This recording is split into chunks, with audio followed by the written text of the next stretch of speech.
Guam's participating in 10 athletic events during the 10th Micronesian Games.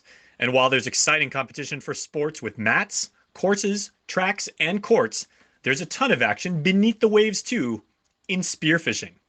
Yeah, game plan. We think it out. Some of us can't sleep at night before the before the following morning because we're so indecisive of where we're going to go, especially if it's a really big zone. But I think by the time we get in the water, we just focus and do what we need to do.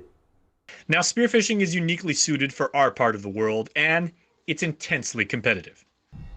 It's, I'd say 90% skill and then 10% luck because the more you do it, the more you learn, the easier it gets. You'll notice this is one of the sports where the athletes are a little long in the tooth, because it is all that knowledge that we've seen, and it's just the more time in the water, that's how you get better at this sport. While in other sports, we might be able to eyeball one or two islands who may give us a run, our fishing crew says everyone in the micro games is capable of medaling. They're all looking pretty good. The last competition in Yap, there was some really hard competition.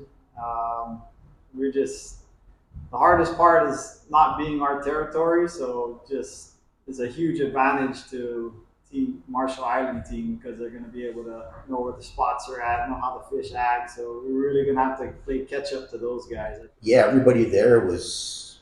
I mean, they're probably the best from their island. So yeah, if you look at the catch, it's everybody had a nice catch. There wasn't any team that didn't have a nice catch. Everybody had a nice catch. So you kind of look at the catch and you're like, oh, kind of trying to eyeball the weight and how many pieces and stuff. But yeah, everybody's pretty good. Competition is really getting close, so we're gonna have to make sure we do some training. Even deeper than the waters you fish is each team's strategy. You can't medal on sheer athleticism alone.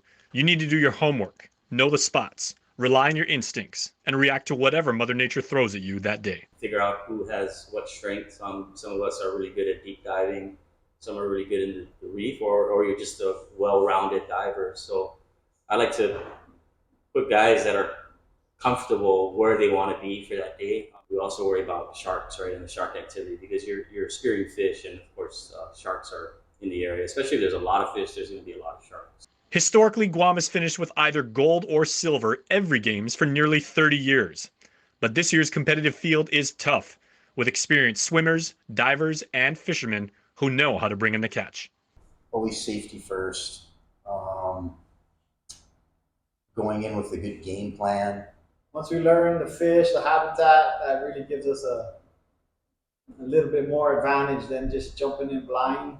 Learning behaviors of the fish, types of coral, all these things come into play. If we need to go deep, we need to go shallow, or in the channels. So a lot of stuff to learn. Still, we've got years of experience and teamwork on our side, along with the pride of returning to our place on the medal podium when it's all said and done. It takes time.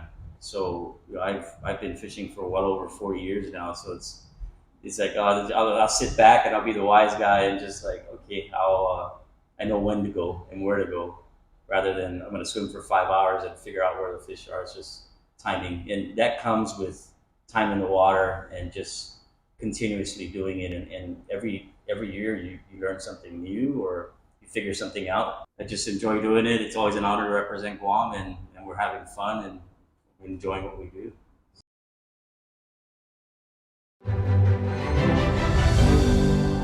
Going for Gold is presented to you by Prime Hydration and C2O Coconut Water, distributed by PDC Wholesale.